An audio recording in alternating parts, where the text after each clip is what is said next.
Hi guys, my name is Rodney Banta, otherwise known as Rodnator, and this is your D&D channel. Today we're going to be talking about the Barbarian. Perhaps the first class you'll play, or at least one of the early classes. This class is the definition of simplicity. Literally, don't get me wrong, I'm not saying that the Barbarian is not difficult to make or that it's not difficult to roleplay. What I'm saying is that the class itself is based around the concept of simplicity. Your brain is barely important for this class. Alright, so first when we get into this, the Barbarian and his hit dice. The Barbarian's hit dice is your good old D12. Your D12 is your 12-sided dice and your most large dice that you will see besides your D20. It's your biggest hit dice you will ever use, and on top of that, having your 12 hit dice is extremely important to your average Barbarian. Now, your role in the game is to hit and deal damage as well as to get hit and take damage. Your class is about being an unintelligent, raging frenzy monster who is going to run forward and kill whatever's in his path until he gets what he is raging for. Now, the Barbarian gets a full base attack bonus tree just like the fighter. So every level you will gain +1 to hit on any weapon that you use. Now, on top of that, the Barbarian gets a just like the fighter, a +2 fort, +0 reflex, and a +0 will at level 1. But he gains the class skills, fast movement, illiteracy, and rage once per day. Or not class skills, class abilities. My bad. Now, fast movement allows him to move 10 feet faster. This means a Barbarian can wear medium armor and still move at 30. That is because the Barbarian's job is to rush in, get there first, and hit stuff. If he's wearing light armor, he's going to be moving at 40, assuming that he is a large or medium class creature. If he's small, it'll be in light he can move 30, and in medium he can use, 20. But the idea is that his main ability comes from this rage. Illiteracy just means you can't read. You can burn 2 skill points to make yourself literate. Why bother? You need those elsewhere. Now, rage, once per day. Your rage ability is going to raise the actual numerical value of your strength and your con by 4 points. This will give you 2 hit points per hit dice. Every level, you will gain 2 more hit points when you rage. That means at level 1, when your stats go up, your con goes up enough to give you 2 more hit points. Now, your strength goes up enough to give you another +2 to hit and +2 to damage. It changes your modifiers of your strength and your con by 2. But at the price, it's going to cost you your armor class. When you rage, your armor class is going to drop by 2 units.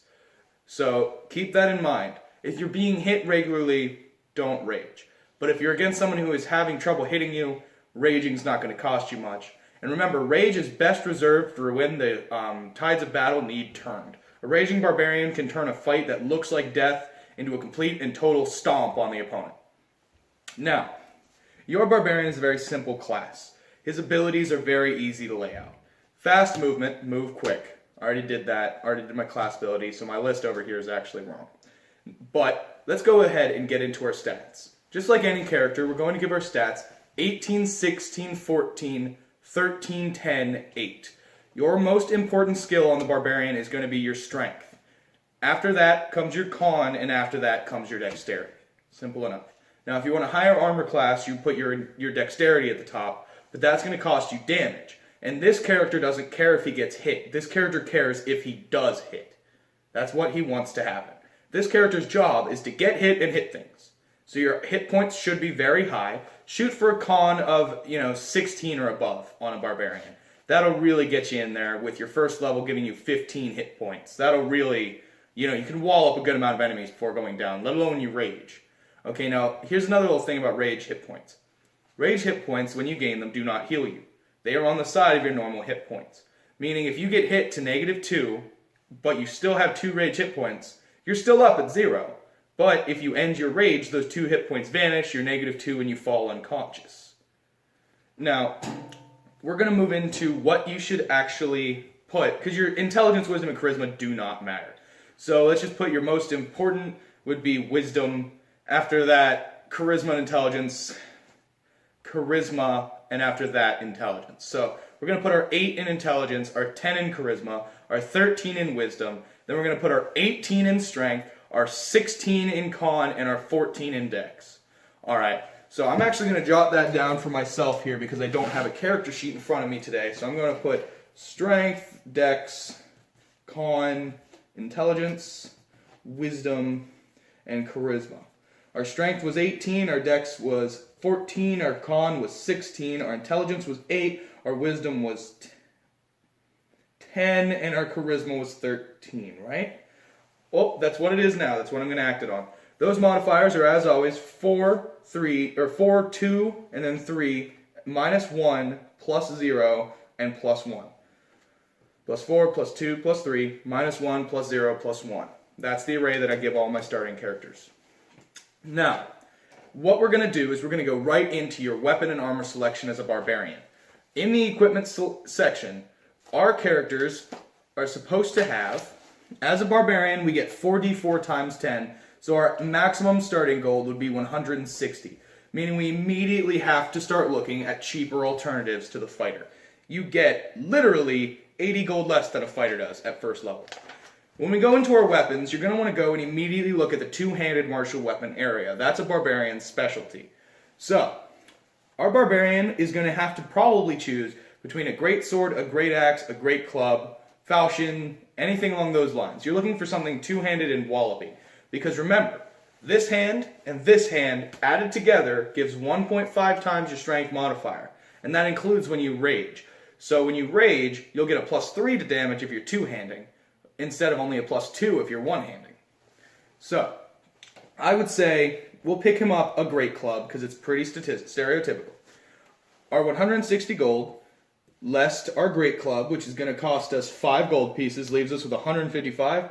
No, great club's terrible. We're going to go for a great axe.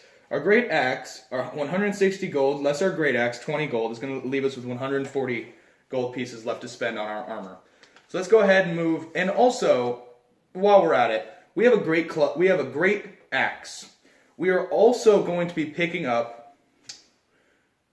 I want you guys to pick up a reach weapon. So look at where it says reach. That's 4. So the Rensor, the Gurasame, or the Glaive. Let's pick ourselves up a Glaive. So our Glaive is going to cost us 8 gold pieces. The reason for that is because with reach, you can hit somebody an extra square away. So I don't know actually if my camera captures my grid here, but you have a 3x3 on your normal character on a medium class. When you have a reach weapon, you can actually hit into a 5x5.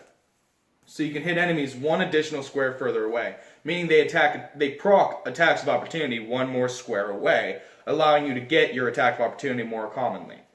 Also, this character is probably going to build towards whirlwind attack. So you're going to take dodge, mobility, spring attack, and eventually whirlwind attack. That reach weapon is going to allow you to hit everybody. You're going to hit way more people with a reach whirlwind attack. So that's just a weapon that's good to have. Now, our damage type on our glaive is slashing, and the damage type on our great axe is also slashing. So you're not any better at stopping DR. We're going to move into our armors now. We are limited. We have proficiency with no shields and only get light and medium. So we immediately are looking at light and medium. So I would say with our gold of 130 left, we're going to be looking at either getting scale mail or a chain shirt. This is where the barbarian is not very customized. Get a chain shirt. 10 times out of 10, get a chain shirt. You're a dex strength build, and you use light armor. So get the best you can get, drop that 100 gold, leave yourself a 32 additional gold to spend on equipment, and get yourself that chain shirt. If you can afford a chain shirt, always buy a chain shirt. We're going to leave that 32 gold pieces in our currency pouch so that we might be able to spend them on this or that in-game or whatever. Now that we have our armor, we can talk about our armor class. Our dexterity gives us a +2 to our armor class. Oh, only a +2 dex? Oh, because we put it in con. At some point, you're going to want to start bolstering up your dex and con, even to the point of maybe choosing a race such as an elf barbarian or a dwarf or a halfling barbarian. I wasn't kidding when I said they were good in my races video. Okay, halfling barbarians are pretty dang powerful. Sure, your damage value goes down with your weapon, but what's actually going to happen is your AC is going to go through the roof as a small class barbarian, so gnome or halfling. Gnome barbarians are pretty good too, except that you can't use their spell-like abilities while you're actually in a rage. So, our AC is going to be 10 plus 2 plus 4, so we get an AC of 16. That's not not bad. It's about where we want to be because it's hittable and it's not great and you're not using a shield. So 16 is exactly where I would say to put yourself. Between the scores of 15 and 18 is where your AC should fall. If you're above 18, I don't know how you did it, but congratulations. Now, our AC is 16 and our hit points are going to be our D12 plus our con of plus 3, so we get 15 hit points with a 16 AC. I believe the only thing we have left to do is select feats. When it comes to feats for the Barbarian, we are going to go straight for where I said before. We're going to go for Whirlwind Attack. Now we have our level 1 feat and we have our human feat, so we're going to take Dodge and Mobility. This means that Dodge, when selected, you select an opponent and get an AC bonus of plus 1.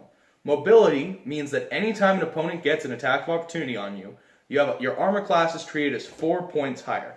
So that's very helpful. When somebody is getting an attack of opportunity on you, your AC is 20. That's as good as a plate mail user wielding a shield. Like, that's good. So that's very good.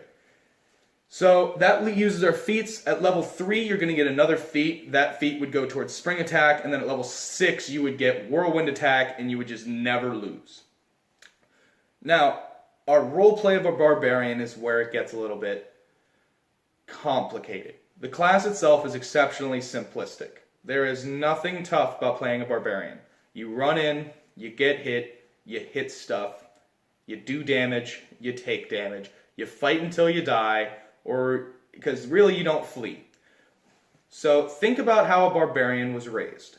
They are raised probably in some warrior, tribe or nomadic warrior tribe or conquering, invading Norsemen or whatever. Those are your Barbarians.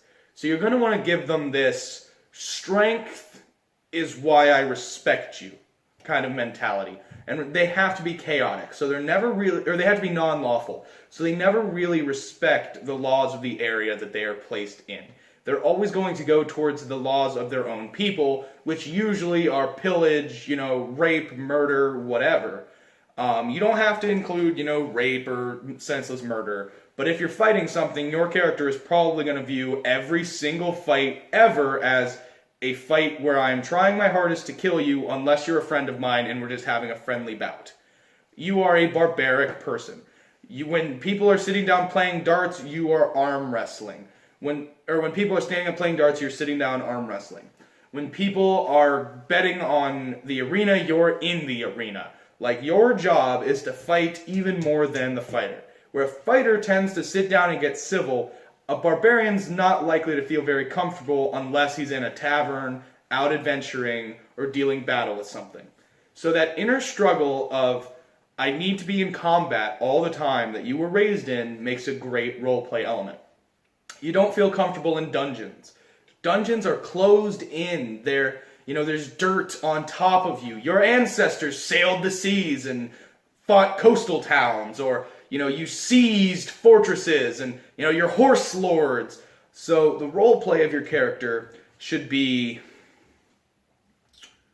likes being outside, might ride war animals, but your whole role is to fight things as a wild man. Now, our last thing that we should do is, like always, we'll get to our skills. Our Barbarian is very, very easy. He gets 2 plus his intelligence modifier, which is -1. So that's 1 times 4. 4 plus 4 for being human, 8 skill points.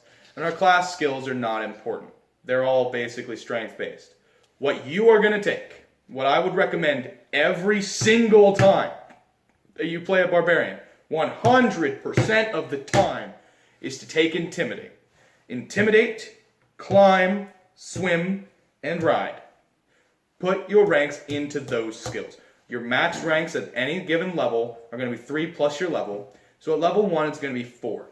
Put 4 ranks into Intimidate. Put 4 ranks into Swim. And that leaves you, I believe that's it actually, because you got 2 times 4, 2 minus 1 times 4. So you got 2. So you got 4 plus 4, 8. Yeah, you used all 8. Intimidate and Swim. So put 4 into Intimidate and maybe break 1 point into the others. Or do Intimidate and take like a craft. But that's a cross class. So I would say really as a Barbarian, the skills you're going to use are things like Swim, Climb, Jump. You're going to take intimidate. If somebody badmouths you, your character's immediately going to go to violence. That's the character.